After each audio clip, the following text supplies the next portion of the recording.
Hey, greetings everyone from, oh no, not from Kit Kat and me, he's just slipped the noose. Right, right, what more can I say? We are kind of, I did say on Monday that this is probably a 3 or 4 day piece, but I'm thinking it might just stretch through to tomorrow. I shall see along the way. I may or may not be introducing some acrylic. Let's see how it goes, eh? Meantime, and without any further doodles, I shall proceed to doodle.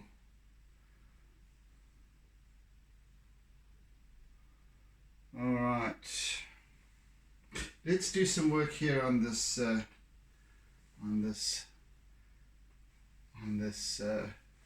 foamy bits over here. You'll notice I've moved, well, you may or may not notice, but I've moved the easel a little bit over so that at least I can work on this side without having to butt up against the table. Right. Anywho, let's just make a beninging.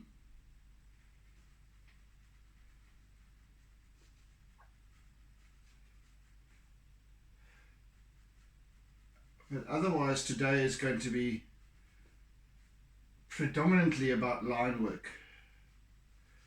I'm going to just put most of this white in, and then I'm going to start working with my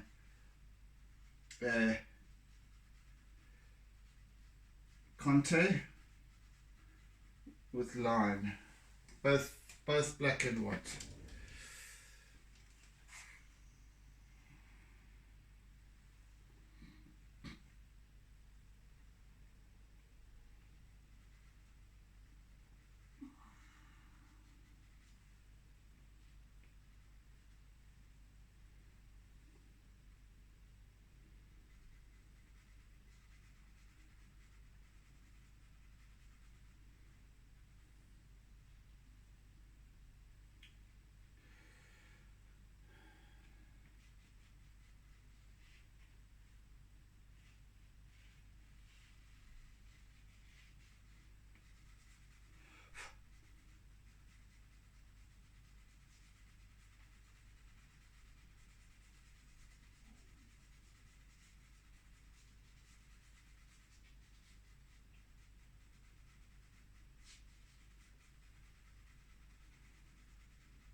So, right, as I had mentioned right at the beginning of the week, this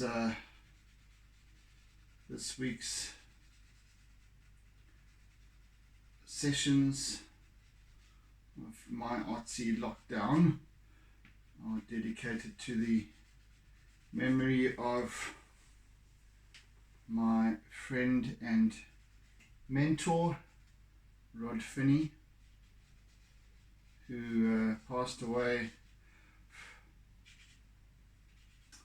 on, goodness, what are we today? What are we today? On Monday, 10 years ago.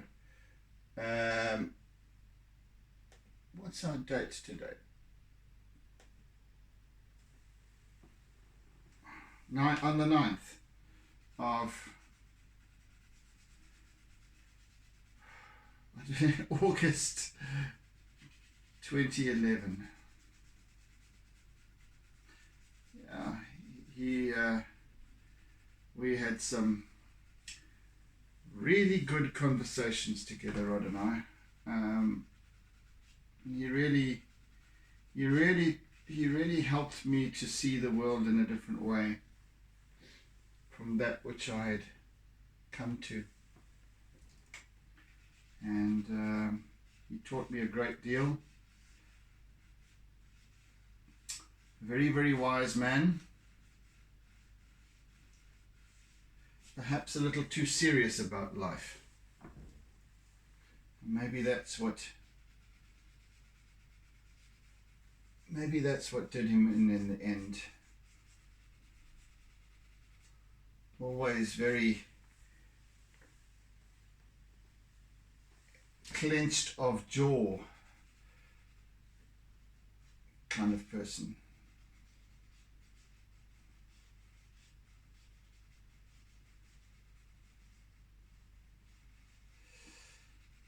But a very loving husband and father. Wonderful man. So, and I remember him virtually every day. So it was just it's just a case of, it was just that whole the months leading up to his passing.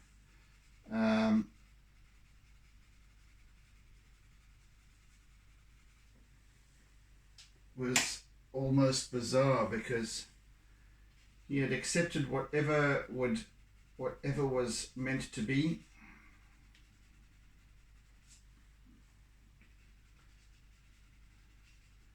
and he didn't, even though he was riddled with cancer, he didn't experience very much pain.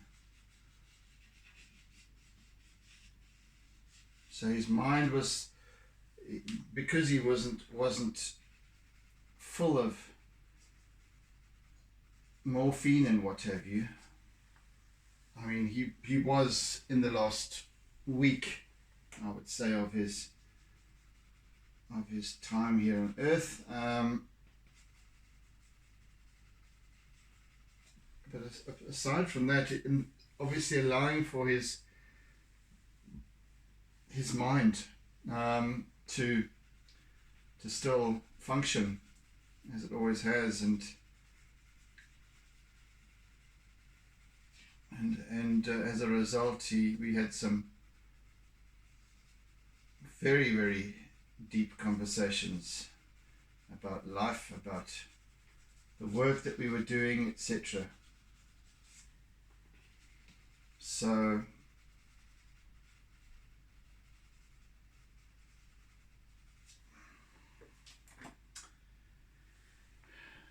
I do still, to this day, I understand that I have a kind of a legacy to fulfill or to continue, and to a large degree I have. To another degree I have perhaps altered that, made it my own. Certainly it's certainly have travelled my own journey, and developed things my own way, for which I'm grateful, and for which I believe that Rod would have been very happy and very proud, perhaps.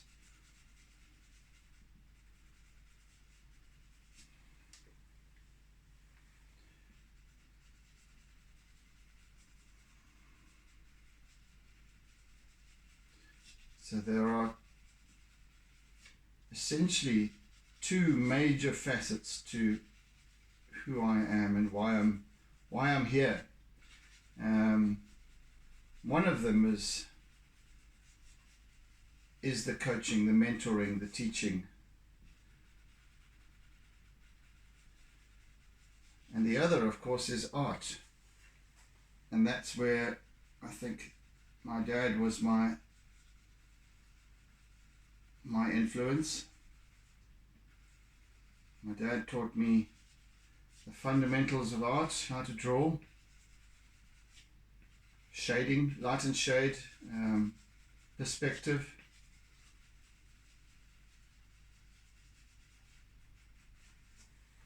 All of those things. So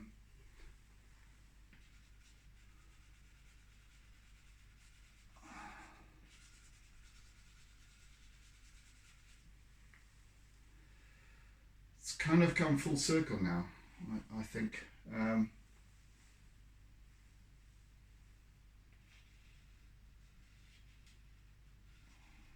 I never saw myself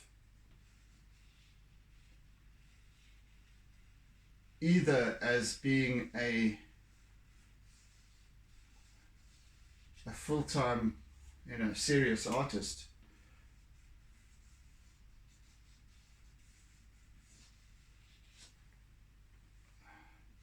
and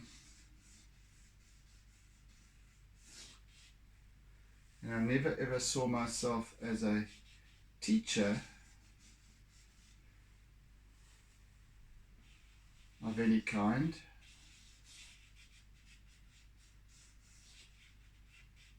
And yet here I am. So and still on the way to fulfilling my purpose.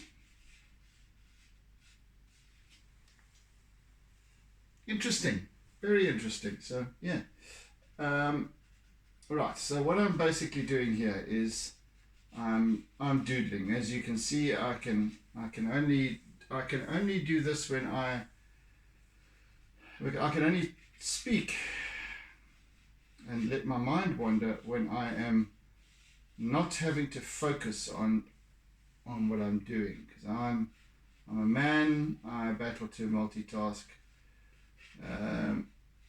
at the best of times. So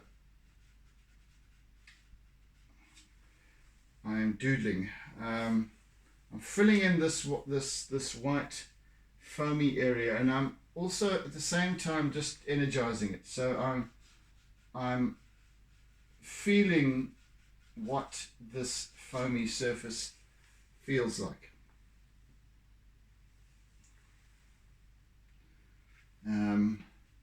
This wave is going to grow a bit, I believe. Not grow a lot, but just a little bit. So I'm feeling this water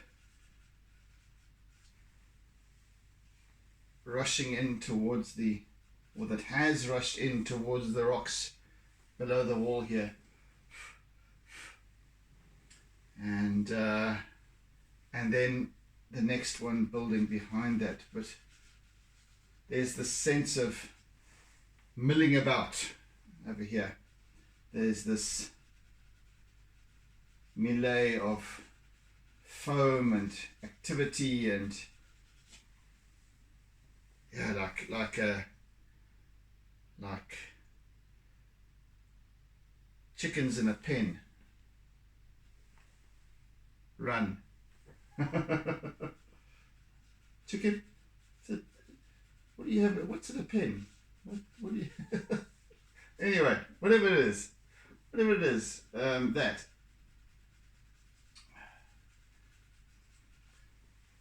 So tumultuous water. There's this frothiness, foaminess, and of course there are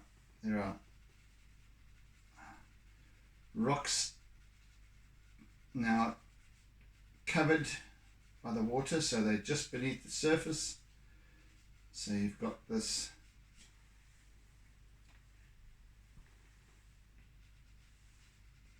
wave that has just spent itself on the rocks, now flowing in between the rocks and around, and as I said, milling about.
This wave over here is in the process of forming. It's in the process of reaching its zenith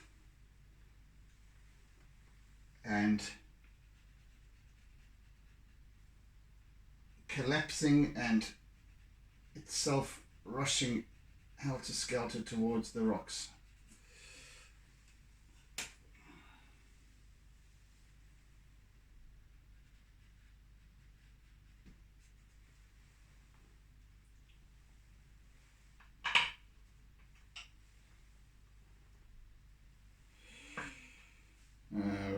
Righty then, let's have a look. Yeah.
again, I'm also just following the flow of this.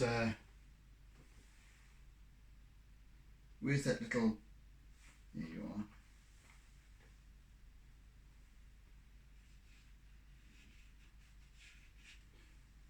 The direction which this wave is traveling. So I need to, whenever I'm doing these lighter and darker strokes, I'm going with it, with it, with it, with it. So in other words, along and up, along and up.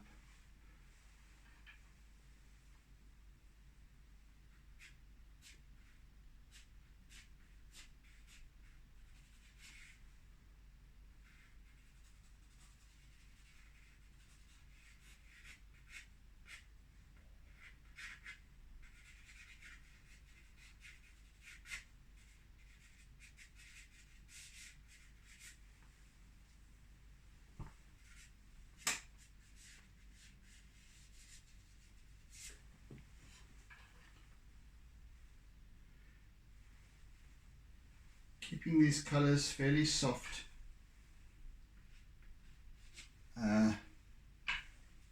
in keeping with the mood of this piece. What have I've just, oh, that's in my hand.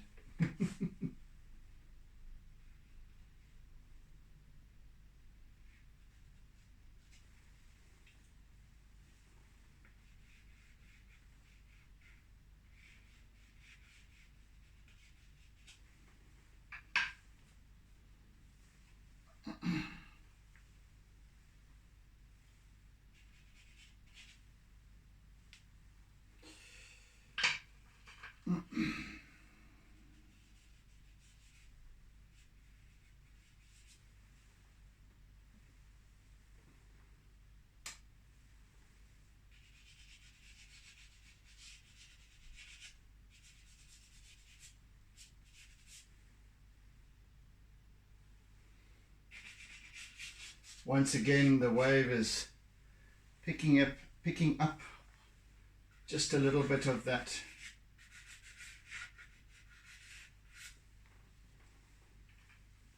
sand and what have you from the seabed. So there's just a hint of brown in there.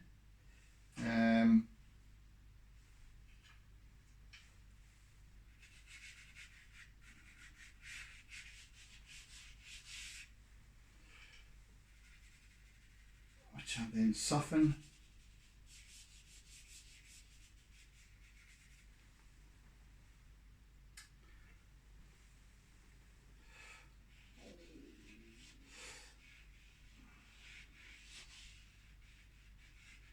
A little bit of that jade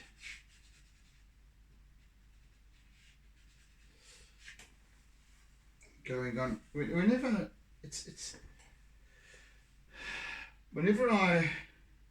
one must always just observe.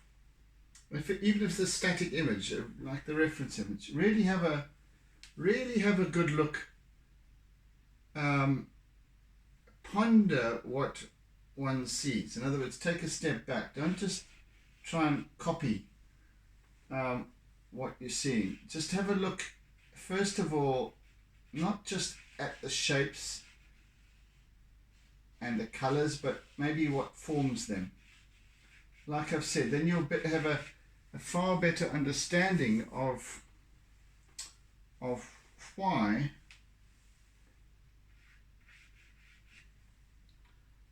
a wave forms in a certain way.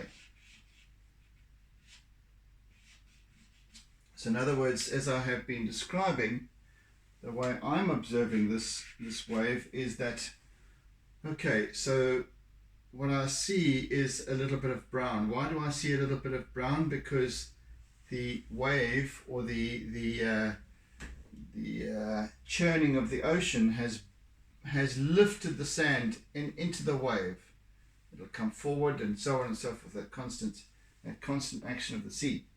Why is there a reflection of deeper green just over there, because the wave has just begun to curl, and there is now the shadow or the reflection of the underside of that curl, that lip, reflected on the surface of the rising wave. Also, it's a bit of shadow that's been caused there, so it's slightly darker. Then there's a little bit of foam rising up the wave, so it's you always see them kind of going up with the curl, going up, and that angle. So it's kind of feeling when one interprets it, it's about feeling what is going on here, the action, more than just what you see. So then it becomes a case of, well, it's not static. It's in motion, and I have to depict the motion rather than copy the image. Do you understand what I'm saying?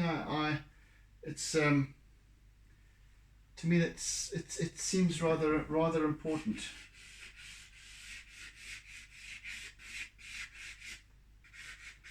Therefore, and I'm perhaps talking for many artists, maybe all artists, when it comes to how we observe, how we interpret, it's not about, and I keep on going on about this, it's not about a pretty picture. It's about an essence. It's about a feeling.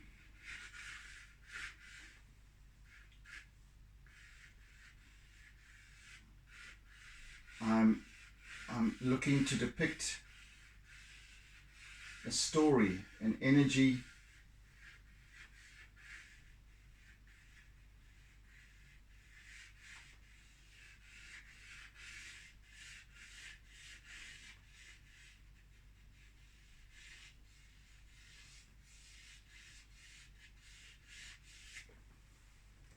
the story tells itself.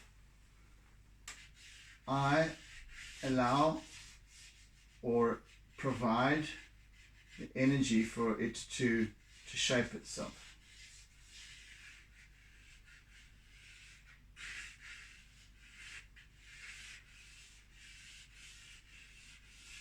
So I'm working here with some reflective surfaces.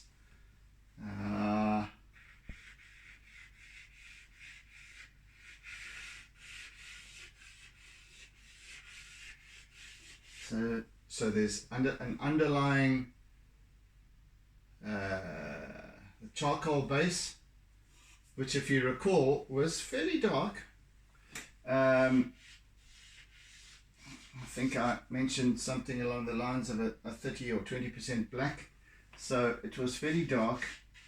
And then over that I've been placing blues and lilacs. And now I'm going over with this very pale green because I can. Well, because there's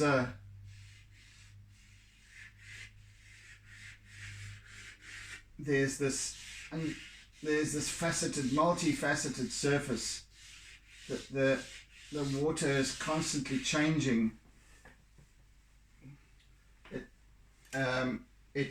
It's reflective surface, so it picks up light in different ways and in different colors all the time. And if we were to sit and ponder the ocean itself, we would see that. Now I need to go a little bit lighter on all of this over here. So I'm going to start with a little bit of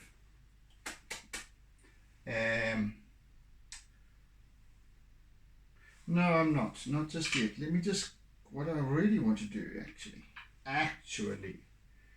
in actuality of fact, is to put in a little bit of grey once again. It's a pale grey, so it just tempers the coloration of the surface a little bit. Just spreads the, yeah. And that gives it a slightly lighter quality to it. There's definitely this, can't quite place a finger on the color, but it's more or less a grey sea, a blue-grey sea. Blue-grey sea. What I want to do now is to work on this wall, and let's see.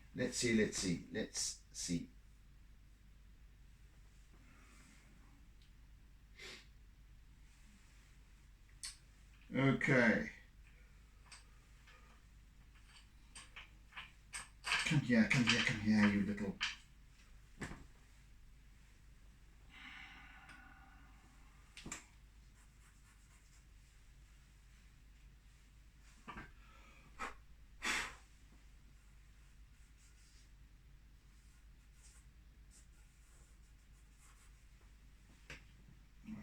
Wait.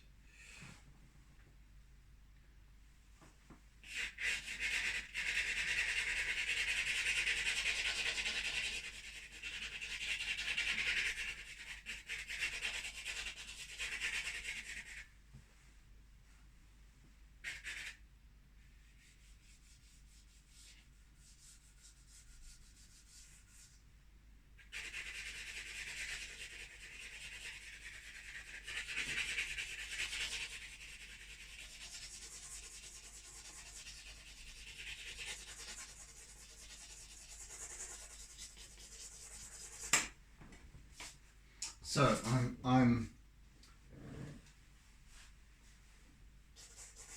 looking to interpret some of the texture of this wall. So I'm sure that at a point when it was first constructed, it was smooth concrete.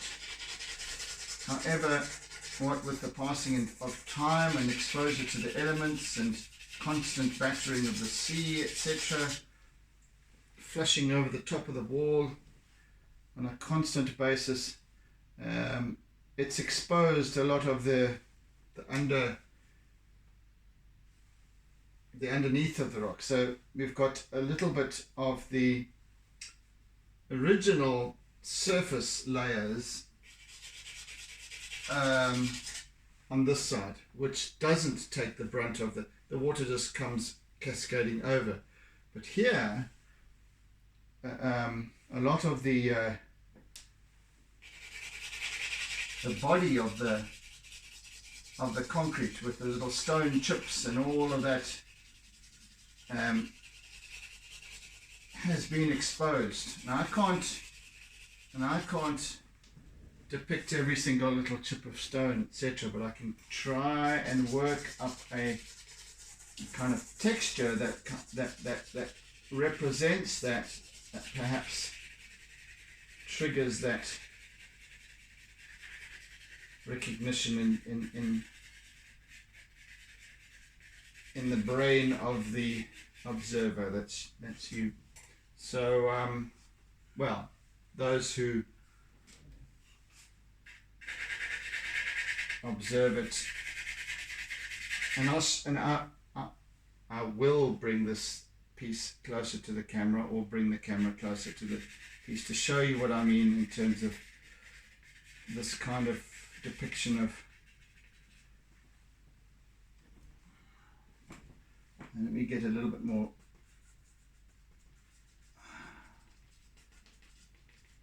I can sort of just stipple a bit here.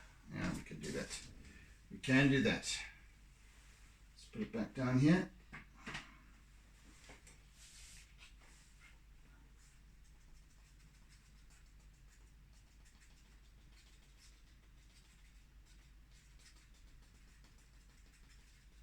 Yes, so it's for this reason that I shall only complete it tomorrow, because this now becomes much more time consuming.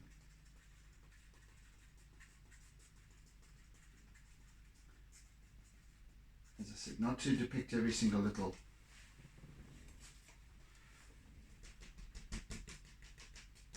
soften it a bit as well.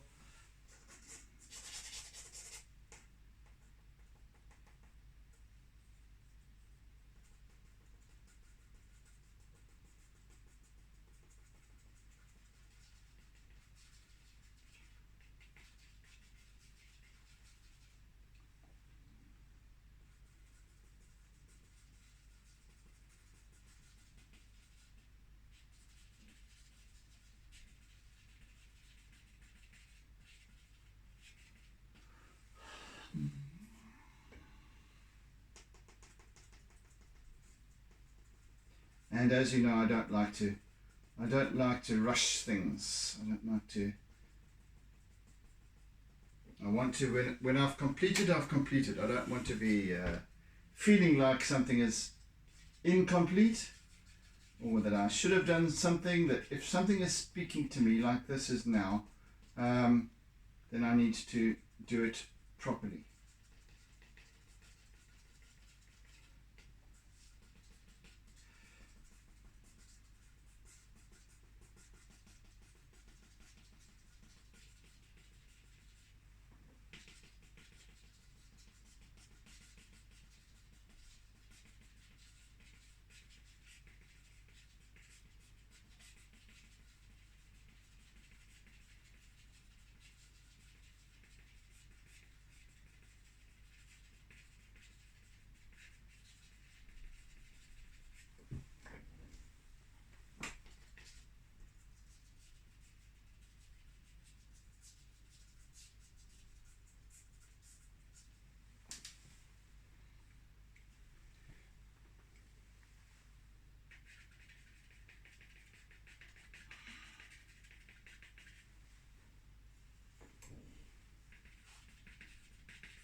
You'll see that I have changed the angle. I've been scratching across the top of the wall here, and the angle has changed because if you look over there and you were to draw a line across, straight across the top of the surface from edge to edge, that line is more or less at that angle over there. However, up front here, it's almost straight across. There, it's almost straight across. So that's kind of where my vanishing point is, over there. So that line, as I work it across the surface, has to change from there and to there, to there, to there, to there, to over here, which is vertical. And then it might start to shift again in the opposite direction, that way, as things move away from the eye. That's called perspective.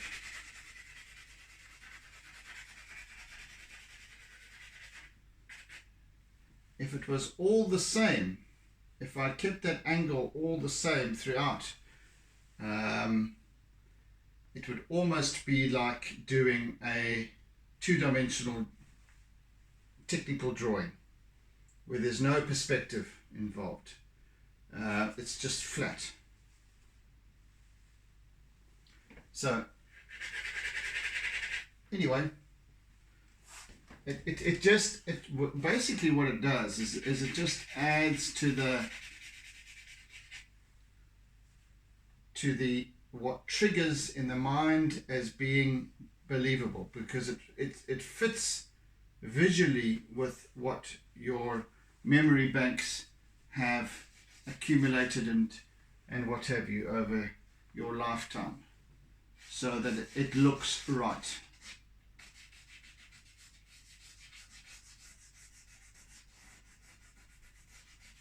Looks correct. So it's small things like that.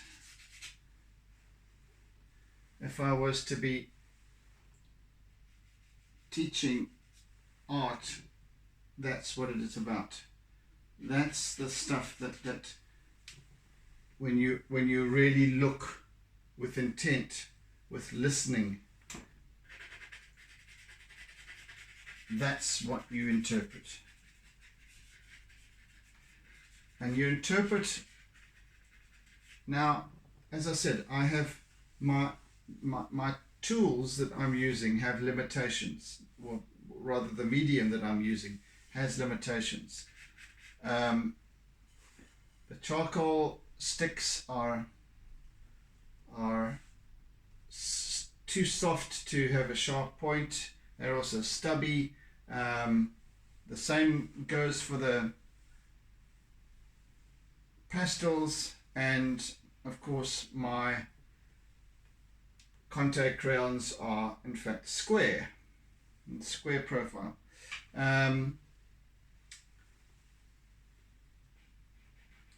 So we work with the limitations. We work within those limitations to create something through energizing it that appears believable. And that's why from over there where you are, this piece starts to look almost photographic, but it's not. In fact, can I actually do this?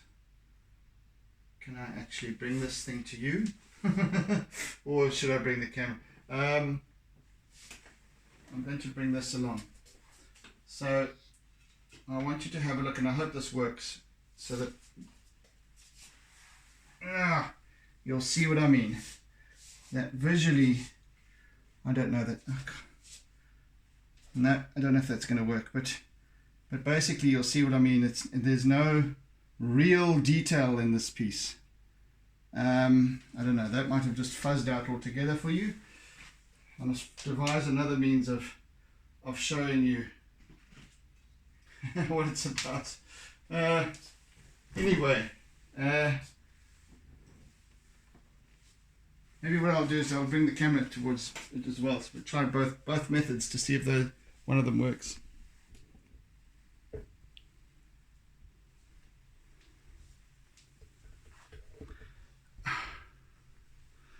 Right.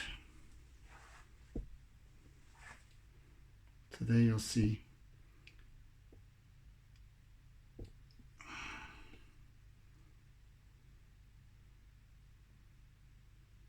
Not much in terms of detail. Sorry, the focus is locked on this.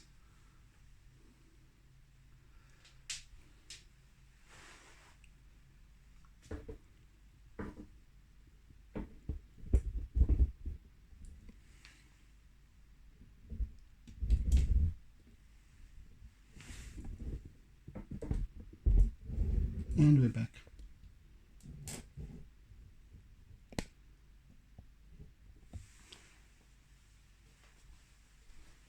I don't know that worked very well. Anyway, yeah, unfortunately now at the beginning of the session I lock the focus, because what it otherwise tends to do, focus of the camera that is, otherwise what it tends to do is that if I was to sort of bring my hand towards the camera, it would adjust the focus, it would also adjust the lighting, so you constantly would have this fluctuation. So at the beginning of my session, before I hit the record button, I lock the focus and exposure, so that you have a constant picture. It doesn't jump around and change its lighting. When I turn my face, it picks up on that and lightens whatever.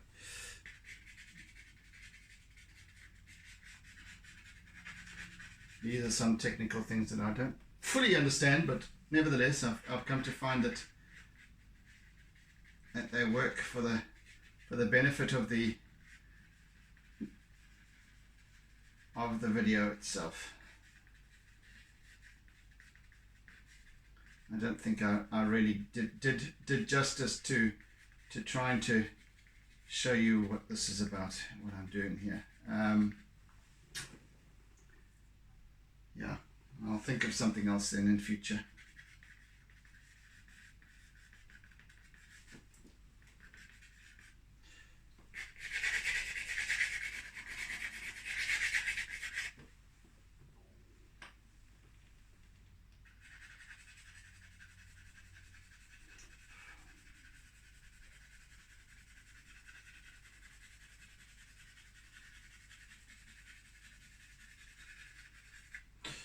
Right, what I do want to do now is to use my black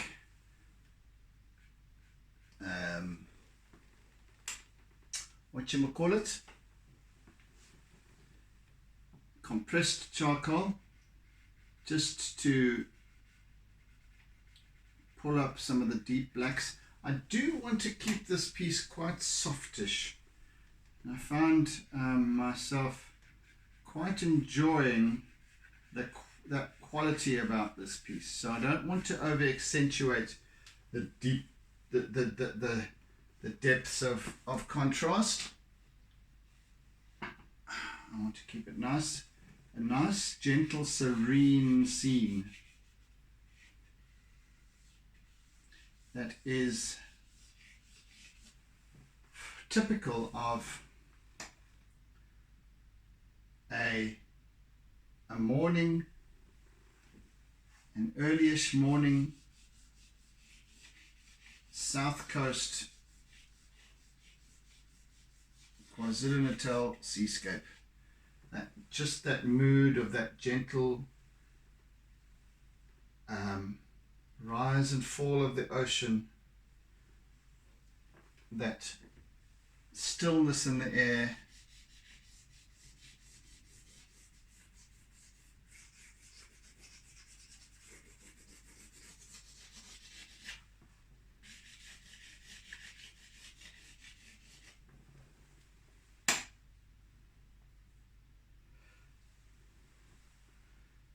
a wonderful time to be picking one's way over the rocks. I'll be also using my black Conte over here.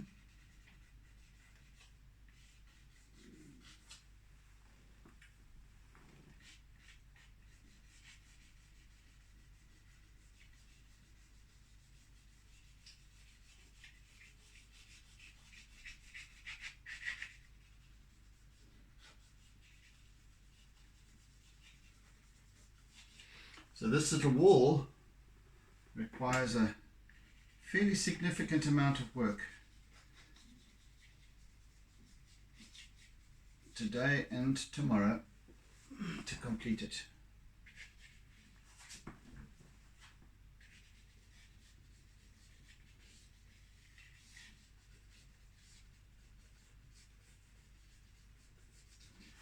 And I want to depict the weathering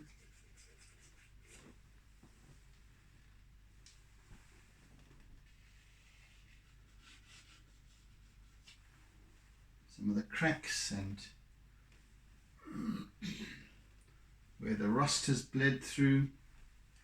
Speaking of which, that is a kind of an orange. Let's look at one of these. Look at that.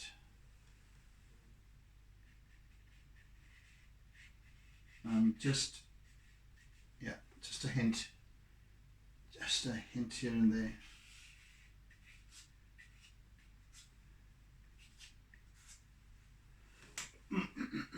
Oranges and browns.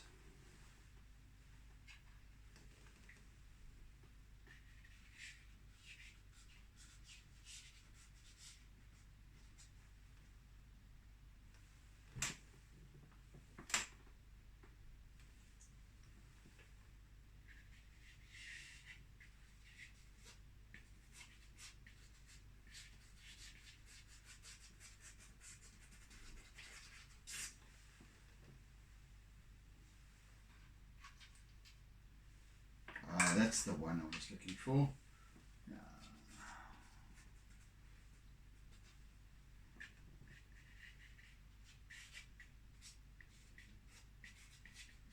And it's just a hint, really, here and there of this. I just get the idea that there's this excuse me,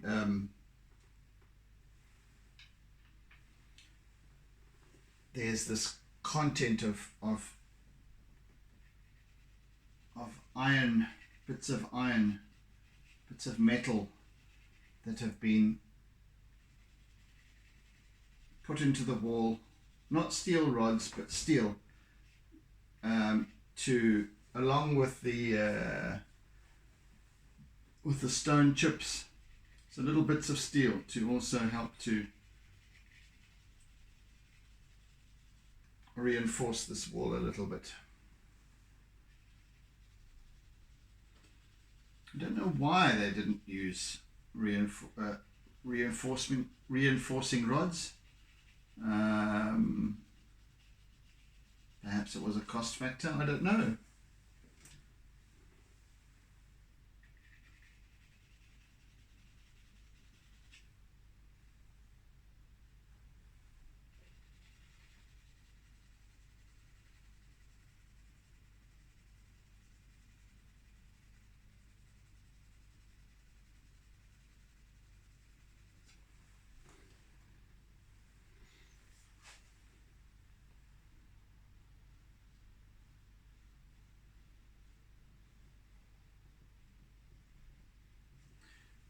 So I'm just also now depicting the leading edge here, this facing surface of the rock of the wall, where the top has basically chipped away the outside layer of plaster or whatever it is, so that we've got a definite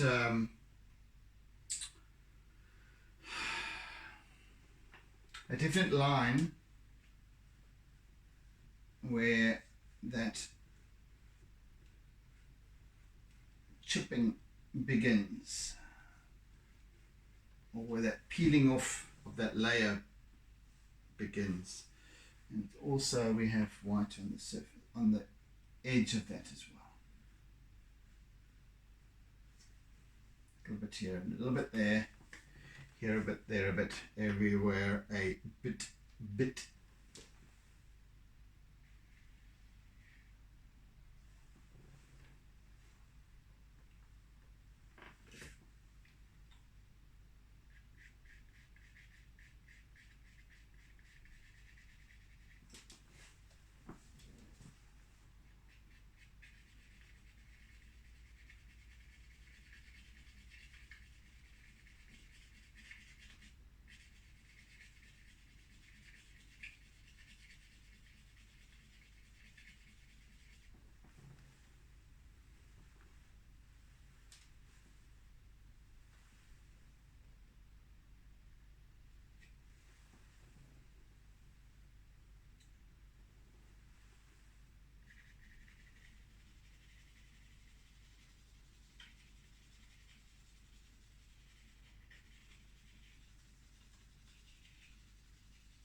This little detail over here, this area over here is one of our primary focal points actually.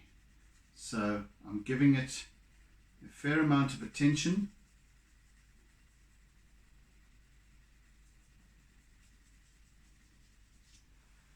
It's that little dog leg that draws the eye.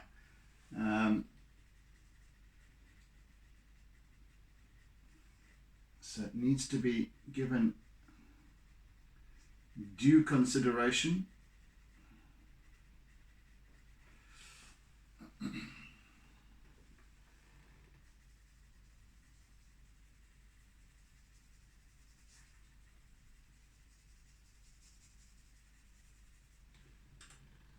See, in the builders of these walls were quite clever in that they employed as much of the surrounding landscape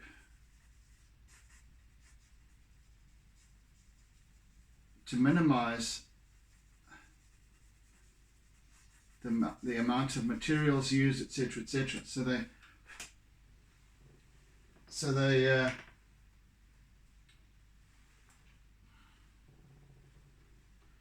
they built where there was depth needed. They would so here, where there's just a sandy bed, the wall would be its full height. Over there, however, we've got this sort of rocky outcrop over here, and they've built maybe a little bit like that on top of it. So,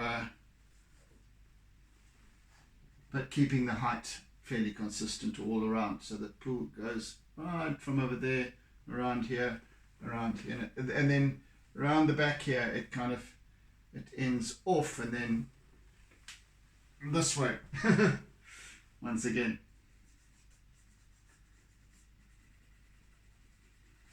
So this little corner over here is quite, so need to give it some attention.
Oh, we're going over time. Once again, I have lost complete track of time.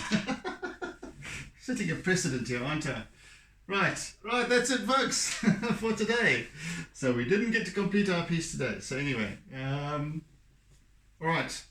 Thank you for joining. Thank you for sharing. Thank you for caring. Thank you for your comments, etc. Oodles and oodles and oodles of toodles. Yeah, so do join me for the finale tomorrow, or the next session. Yeah, it's coming together really well. I'm very, very chuffed with it. So yes, we'll complete it tomorrow. Anyway, take care, have a good day ahead, and see you again soon. Be good, be kind, be caring, just be. Bye.